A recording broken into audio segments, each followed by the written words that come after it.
जब हनुमान जी ने सत्यभामा, गरुड़ और सुदर्शन चक्र का घमंड चूर किया। एक समय सुदर्शन चक्र को अपनी शक्ति पर अत्यधिक अभिमान हो गया था, क्योंकि उसने इंद्र के वज्र को निष्क्रिय कर दिया था और वह लोक और अलोक के अंधकार को दूर करने का दावा करने लगा था। भगवान श्री कृष्ण ने उसके अभिमान को समाप्त करने के लिए श्री हनुमान जी की सहायता ली थी।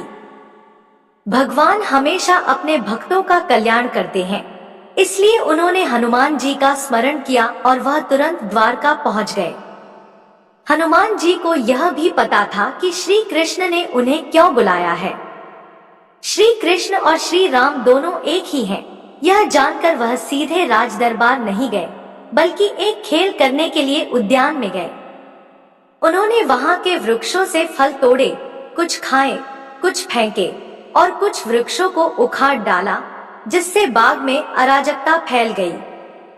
हनुमान जी का उद्देश्य केवल श्री कृष्ण के संकेत पर कौतुक करना था, न कि बाग को नष्ट करना। यह खबर श्री कृष्ण तक पहुंची कि किसी वानर ने बाग को उजाड़ दिया है। कृष्ण ने सेनाध्यक्ष को बुलाकर कहा, आप अपनी सेना के साथ जाकर उस वानर को पकड़ लाओ। सेनाध्यक्ष सेना के साथ बाग पहुंचे और उन्होंने हनुमान जी को कहा, तुम बाग क्यों उजाड़ रहे हो? श्री कृष्ण तुम्हें बुला रहे हैं।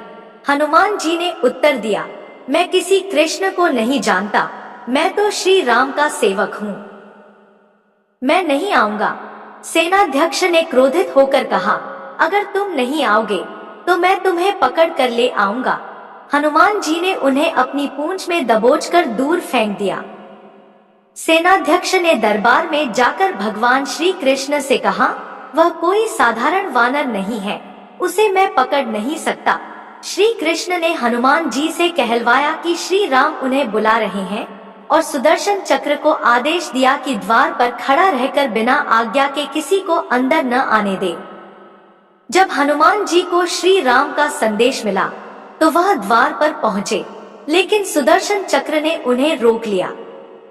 हनुमान जी ने सुदर्शन चक्र को अपनी पूंछ में दबा लिया और उन्हें अपने मुंह में रख लिया। जब वह भगवान श्री कृष्ण के सामने पहुंचे तो कृष्ण ने उनसे पूछा, हनुमान, तुम अंदर कैसे आए? किसी ने रोका नहीं? हनुमान जी ने उत्तर दिया, रोका था भगवान सुदर्शन ने, लेकिन मैंने उन्हें सोचा कि आपसे मिलने में विलंब होगा, इसलिए उन्हें अपने मुंह में दबा लिया। फिर उन्होंने सुदर्शन चक्र को निकालकर भगवान के चरणों में डाल दिया।